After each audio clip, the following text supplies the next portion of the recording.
আমাদের দাবি দাবি আমাদের একটাই, এক দফায় এক দাবি, দাবি আমাদের একটাই, বউ ব্যবসা করতে চাই। এই ব্যবসা করতে কোনো পুঁজি লাগে না, শুধু লাগে সুন্দরী টিকটকের একটা বউ। এই ব্যবসা করতে কোনো পুঁজি লাগে না, শুধু লাগে সুন্দরী টিকটকের একটা বউ। তো ছেলেরা তোমরা বসে আছো কেন বেকার ঘরের কোনায়, নিয়ে আসে সুন্দরী একটা টিকটকের বউ। তো এই কথাটা আমার না, উমরন ফায়ার উমর অবলিক রুস্টিং উমর, যে বাংলাদেশে বর্তমানে টপ 1 রুস্টারের মধ্যে একজন। ঠিক বলেছো। দফা এক দাবি এক। কাপড় ব্লগার নিয়ে তার কেন এত মাথা ব্যথা, বউ ব্যবসায়ী আন্দোলন নিয়ে তার কেন এত সমালোচনা আজকে এই ভিডিওর মধ্যে সেটা জানাবো।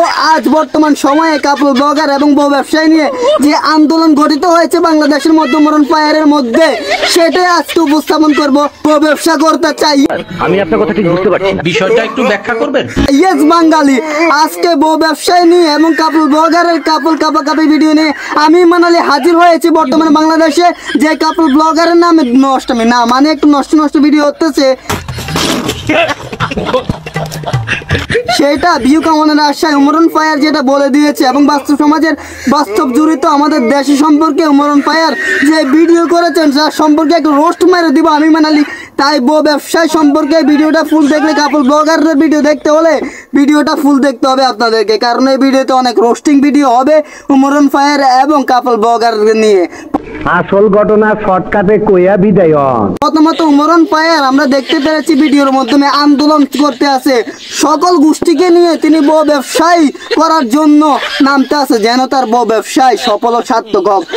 চিন্তা করতো এটা কি মানা যায়, এবং অতি সুনামের সহিকে সে বউ ব্যবসা সফল করতে পারুক। অন্যদিকে আমাদের বউ ব্যবসায়ী যারা আছে কাপড় ব্যবসায়ীরা, তারা কিন্তু রোস্টিং হইতেছে উমর ভাইয়ের দেওয়া কথাগুলাতে। দরকার পড়লে উপরওয়ালা আমারে উঠেন, তারপরে কোনোদিন কাপড় ব্লক করে টাকা উপার্জন করার তৌফিক না দিই।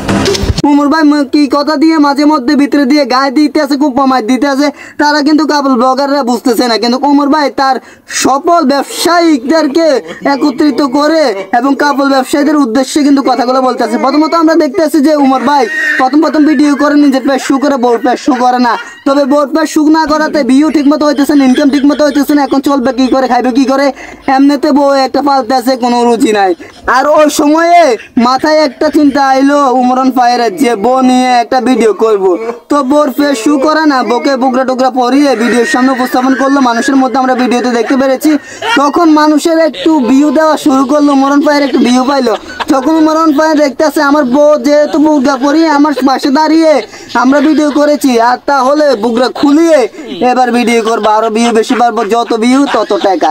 তারপরে বুকরা ছাড়া, তারপরে দিন উন্না ছাড়া, এইভাবে কাপড় ব্যবসায়ী শুরু করতে আছেন। আর আমাদের কাকা সাংবাদিক আমরা দেখতেছি যে সাংবাদিকে বলতে আছে, আপনারা যে বউ ব্যবসা চালু করার জন্য যে পদক্ষেপ গ্রহণ করেছেন সেটা কদ্দূর সফল ও সার্থক হবে। উমরন ফায়ার বলতে আছে পুরোপুরি সার্থক হবে, আমরা এই আন্দোলন করতে থাকবো। তো উমরন ফায়ার সাংবাদিকের সামনে সমালোচনা করতে করতে সবাইকে নিয়ে একজোট হয়ে বউ ব্যবসা আরম্ভ করা শুরু করলো।